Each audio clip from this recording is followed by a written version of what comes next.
Hello friends, आप सभी का प्रयास फूड क्राफ्ट पे स्वागत है। आज आपके साथ शेयर करने जा रही हूँ एगलेस पाइनएप्पल केक। एक बोल या पतीली में 1/4 कप दही लेना है। ये घर का बना हुआ दही है। उसी में ऐड करना है 1/3 कप रिफाइंड ऑयल और दोनों चीज़ों को एक साथ अच्छी तरह से मिक्स करके लेना है। दही और ऑयल एक साथ मिक्स होने के बाद बोल पे रख देते छन्नी और उसमें छान लेते हैं 1/2 cup sugar powder. Sugar powder को अच्छी तरह से छानने से मिश्रण में अच्छी तरह से मिक्स हो जाती है। शुगर पाउडर में लम्स या गुठलियाँ रहेगी तो भी छानने से निकल जाती हैं। शुगर पाउडर को तेल दही के साथ अच्छी तरह से मिक्स करना है। तेल अच्छी तरह से मिक्स हुआ है, आप देख सकते हैं स्मूथ मिश्रण तैयार हुआ है। अब पतीली को गर्म करने के लिए रख देते हैं। इसके लिए फ्लेम को ऑन किया है, लो टू मीडियम फ्लेम पे रखना है और फिर उसके ऊपर रख देना है पतीली या कढ़ाई। कढ़ाई के तले में बॉटम में नमक डाल देना है। ये नमक बार बार आप इस्तेमाल कर सकते हैं। ठंडा होने के बाद फिर से बॉटल में रख के जब दूसरा केक बनाना हो तो उसका इस्तेमाल कर सकते हैं। नमक को अच्छी तरह से सभी जगह फैलाकर उसके ऊपर रख देना है स्टैंड और पतीली का ढक्कन लगाकर 10 मिनट के लिए प्रीहीट करना है। वेट मिश्रण है उसमें छान लेते हैं 1 कप मैदा। छानने से उसमें लम्स या गुठलियाँ नहीं रहेंगी और केक अच्छा स्पंजी हो जाएगा। मैदा छानने के बाद छान लेते हैं 1 टीस्पून बेकिंग पाउडर और 1/2 टीस्पून बेकिंग सोडा। अच्छी तरह से छानना है, उसमें एयर अच्छी तरह से इनकॉर्पोरेट हो जाती है। वेट और ड्राई इंग्रेडिएंट्स मिक्स करते वक्त आपको लगे मिश्रण गाढ़ा है तो उसमें मिला लेते हैं।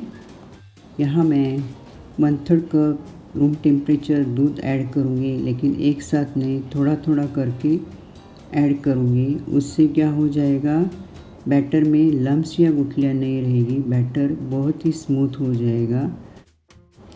पहले थोड़ा दूध डाला था, फिर से थोड़ा दूध डालकर मिक्स करके लेना है और मिक्स करते वक्त आपको ध्यान रखना है एक ही डायरेक्शन से मिक्स करना है। फाइनली 1/3 कप में जितना दूध बचा था वो डाल दिया है और मिक्स करके लेना है। आप देख सकते हैं बैटर की कंसिस्टेंसी बहुत ही स्मूथ हुई है, रिबन फ्लोइंग जैसे है। अब ये बैटर तैयार है। टिन को तैयार करके लेते हैं। उसके लिए केक टिन के अंदर थोड़ा तेल डालकर ब्रश या हाथ की सहायता से सभी जगह तेल को लगा कर लेना है और फिर उसमें डाल लेना है 1 चम्मच फाइन फ्लोर। केक टिन के अंदर सभी जगह से मैदे से अच्छी तरह से कोट करके टिन को तैयार करके रख देते हैं। अब जो पहले से तैयार करके रखा हुआ है बैटर उसमें डाल लेते हैं पाइनएप्पल इमल्शन। इसमें आपको कलर और इसेंस मतलब फ्लेवर मिलेगा, नहीं तो आप इसेंस भी डाल सकते हैं और मिक्स करके लेना है बैटर में। आप देख रहे बैटर का कलर थोड़ा हल्का येलोइश हुआ है। केक टिन में बैटर भरने से पहले बैटर में डाल लेते हैं 1 टीस्पून वाइट विनेगर और मिक्स करके लेते हैं हल्के हाथ से। इसलिए विनेगर बेकिंग सोडा और बेकिंग पाउडर के साथ एक्टिव हो जाता है। अगर आप हल्के हाथ से नहीं करोगे तो बैटर फ्लफ़ी नहीं होगा, मतलब स्पंज जो केक तैयार होगा वो अच्छा स्पंजी नहीं होगा। इसलिए हल्के हाथ से मिक्स करके लेना है और फिर केक टिन में भर देना है बैटर को। केक बैटर केक टिन में पूरा भर देना है। फिर उसके बाद केक टिन को 4 से 5 बार पटकना है, टैप करना है। अगर उसमें एयर बबल्स रहेंगे तो निकल जाएंगे। अब पैन गरम हुआ है, प्रीहीट हुआ है, उसमें रख देते हैं केक टिन को और उसके ऊपर ढक्कन लगाकर बेक करते हैं 30 to 35 minutes medium to low flame पे। आप देख सकते हैं केक अच्छी तरह से फूला है। अब 35 मिनट्स हुए हैं, चेक करते हैं। उसके अंदर एक वुडन स्टिक इंसर्ट करके स्टिक साफ़ सुथरी निकली, मतलब केक अच्छी तरह से बेक हुआ है। अब केक टिन को निकाल लेते हैं पैन से और रख देते हैं ठंडा करने के लिए। उसके लिए उसके ऊपर कवर करते हैं एक साफ़ सुथरे कपड़े से। 1/4 कप पानी लिया है, उसमें 1 चम्मच शक्कर डालकर रख देते हैं स्पंज के लेयर्स मॉइस्ट करने के लिए। अब चेक करते हैं स्पंज अच्छी तरह से ठंडा हुआ है। उसके ऊपर का कवर निकाल कर स्पंज को नाइफ की सहायता से टिन से अलग करके एक ट्रे या प्लेट पे पलट लेते हैं और स्पंज को टिन से निकाल कर लेते हैं। नाइफ की सहायता से स्पंज के साइड पे हल्के से कट करते हुए लेना है और जहाँ कट किया है उसमें धागे को फिक्स करना है। आप देखिए वीडियो में सभी जगह से फिक्स करने के बाद धागे के जो 2 पॉइंट्स है वो एक दूसरे से क्रॉस करके अपोजिट डायरेक्शन से खींच लेना है और स्पंज का लेयर कट करके लेना है। इसी तरह बाकी के और लेयर्स कट करके लेते हैं। केक बोर्ड को टर्न टेबल पे रख दिया है। अब उसके सेंटर में पाइपिंग बैग की सहायता से थोड़ी सी क्रीम लगाकर स्प्रेड करके लेते हैं और फिर उसके ऊपर असेंबल करते हैं लेयर्स। सबसे पहले एक लेयर को रख देते हैं और लेयर को मॉइस्ट करके लेते हैं शुगर सिरप से। अब देखिए मैंने पहले से बना कर रखा है। अगर आपको शुगर ज़्यादा पसंद नहीं है, मीठा ज़्यादा पसंद नहीं है, तो शुगर सिरप की जगह पे आप पानी का इस्तेमाल कर सकते हैं। लेयर को अच्छी तरह से मॉइस्ट करने के बाद पाइपिंग बैग की सहायता से लेयर के ऊपर क्रीम को लगा कर लेते हैं और पैलेट नाइफ की सहायता से स्प्रेड करके लेते हैं। अगर फ्रेंड्स आप नए हो और आपको क्रीम लगाना आसान नहीं लगता तो इस तरह से आप करिए। पाइपिंग बैग में भर दीजिए क्रीम को और लगा दीजिए विदाउट नोज़ल। उससे क्रीम इवनली लग जाती है लेयर पे और फिर उसके ऊपर स्प्रेड कर दीजिए क्रीम को। अब यहाँ आप देख रहे हैं इसके ऊपर मैं पाइनएप्पल क्रश डालकर स्प्रेड करके ले रही हूँ। ये क्रश आपको सुपरमार्केट या केक मटेरियल शॉप में मिल जाएगा। उसके ऊपर रख देते हैं दूसरा लेयर। ये लेयर मैंने जो टॉप का था स्पंज का वो रख दिया है बीच में और पहले जो रखा है वो जो सेकंड लेयर था वो रख दिया है। और सेम प्रोसेस है, शुगर सिरप से मॉइस्ट करके लेना है।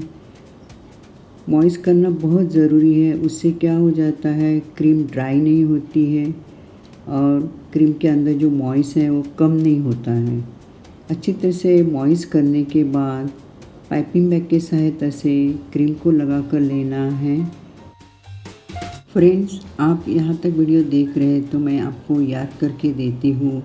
आप पहली बार मेरा वीडियो देख रहे हो, आप नए हो तो प्लीज़ मेरे चैनल को सब्सक्राइब करिए। सब्सक्राइब करेंगे तो आपको आने वाले नए वीडियोस के नोटिफिकेशन मिलेंगे। इस चैनल में आपको कुकिंग और केक बेकिंग के वीडियोस देखने को मिलेंगे। और प्लीज़ मेरे चैनल को आप अपने फ्रेंड्स और फैमिली के साथ शेयर कर दीजिए। आप यहाँ देख रहे हैं मैंने क्रीम को स्प्रेड कर दिया है और फिर सेम प्रोसेस है जिस तरह से मैंने पहले लेयर पे क्रीम और फिर क्रश लगा दिया है पाइनएप्पल। अब उसके ऊपर रख देते हैं तीसरा लेयर। ये लेयर मैंने बॉटम का लगा दिया है, आप देख सकते हैं स्पंज का जो बॉटम का लेयर है वो लगा दिया है और शुगर सिरप से मॉइस्ट करके लेना है। अच्छी तरह से मॉइस्ट करना बहुत ज़रूरी है, उससे केक अच्छा स्पंजी हो जाएगा। केक के टॉप पर पाइपिंग बैग की सहायता से क्रीम लगा कर लेते हैं। सभी जगह क्रीम लगाने के बाद केक के साइड में भी लगा लेते हैं और केक की क्रम कोटिंग करके लेते हैं। क्रम कोटिंग करना बहुत ज़रूरी है, उससे क्या हो जाता है, केक के अंदर जितने क्रम्स हैं और साइड में जितने क्रम्स हैं वो सेट हो जाते हैं क्रम कोटिंग में। आप देखिए मैंने ऊपर क्रीम लगा दी है और स्प्रेड करके ले रही हूँ और साइड में भी क्रीम लगा दिए हैं। अपने केक की ऑर्डर या किसी को केक देना है, उस दिन के एक दिन पहले क्रम कोटिंग करके फ्रिज में रख सकते हैं। उसके पहले बोर्ड पे जितने क्रम्स गिरे हैं उसको क्लीन करके रख देना है। क्रम कोटिंग अच्छी तरह से सेट होने के बाद पाइपिंग बैग की सहायता से साइड से क्रीम को लगाकर फिर टॉप पर भी लगा कर लेते हैं और केक को कवर करके लेते हैं। अभी केक को दूसरा कोट करना है क्रीम का। पाइपिंग बैग की सहायता से क्रीम को लगाने के बाद यहाँ मैंने स्क्रैपर लिया है, उस स्क्रैपर को साइड में लगाकर हल्के हाथ से लगाना है और अपोजिट डायरेक्शन से टर्न टेबल को घुमाना है। आप देख रहे हैं साइड में क्रीम लगाने के बाद, प्लेन करने के बाद पैलेट नाइफ से ऊपर जो इतनी क्रीम है उसको स्प्रेड करके लेना है और फिर से स्क्रैपर को साइड में लगाकर सेम प्रोसेस है। फिनिशिंग में फ्रेंड्स आपको थोड़ा टाइम देना है। साइड से प्लेन करने के बाद पैलेट नाइफ की सहायता से केक के एजेस पे जो एक्स्ट्रा क्रीम है उसको निकाल कर रख देना है साइड पे, आप देखिए। और इसी तरह से फिनिशिंग देनी है टॉप पर। केक के साइड और टॉप पर फिनिशिंग करने के बाद केक बोर्ड को क्लीन करके आप टेक्सचर देने की तैयारी करते हैं। यहाँ मैंने water base lemon yellow colour लिया है, एक छोटे प्लेट में या कप में लेना है और उसमें थोड़ा सा पानी डालकर मिक्स करके लेना है और सिलिकॉन ब्रश की सहायता से उसको लेकर कलर को साइड में सिर्फ लगाना है, जिस तरह से स्क्रैपर लगाते हैं, और फिर टर्न टेबल को अपोजिट डायरेक्शन से घुमा देना है और साइड से इस तरह से ऐसे लाइन वाला टेक्सचर देना है। सिलिकॉन ब्रश के जो पॉइंट्स है उससे देना है। सेम प्रोसेस टॉप पर करना है। सिलिकॉन ब्रश के ऊपर कलर लेके टॉप पर भी घुमा देना है। बहुत ही आसान है और दिखने में भी बहुत अलग ही पैटर्न लगता है ये केक के टॉप पर और साइड पे। ग्रीन जेल कलर क्रीम में डालकर मिक्स करके पाइपिंग बैग में भर दिया है और पाइपिंग बैग को नोज़ल नहीं लगाया है, थोड़ा सा हल्का सा कट करके उसके सहायता से आप देख रहे केक के टॉप पर लाइंस निकालने हैं। ये फ्लावर्स की स्टेम है, मतलब डंडियाँ है, जितने आपको निकालने हो आप निकाल सकते हैं। पाइपिंग बैग में रेड और वाइट ऐसे दो कलर की क्रीम है और पाइपिंग बैग को रोसेट नोज़ल लगा दिया है। साइड में आप देख सकते हैं उसका क्लिप, और उसके सहायता से ऐसे रोसेट निकालने रैंडमली, लेकिन थोड़ा सा ऐसे लगना चाहिए बुके है ये। पाइपिंग बैग में पीच कलर की क्रीम भरी हुई है और पाइपिंग बैग को स्टार नोज़ल लगा दिया है। उसके सहायता से आप देख रहे छोटे छोटे ऐसे बीच में फ्लावर्स निकाल कर लेने हैं। न्यूज़ नोज़ल की सहायता से डंडी और फ्लावर्स के बीच में लीव्स निकाल कर लेते हैं। बॉटम में रोजेट नोज़ल से बॉर्डर निकालने के बाद गोल्डन बॉल से स्प्रिंकल करके लेते हैं। फ्रेंड्स, आपने यहाँ तक वीडियो देख लिया, इसलिए बहुत बहुत शुक्रिया। Bye and take care.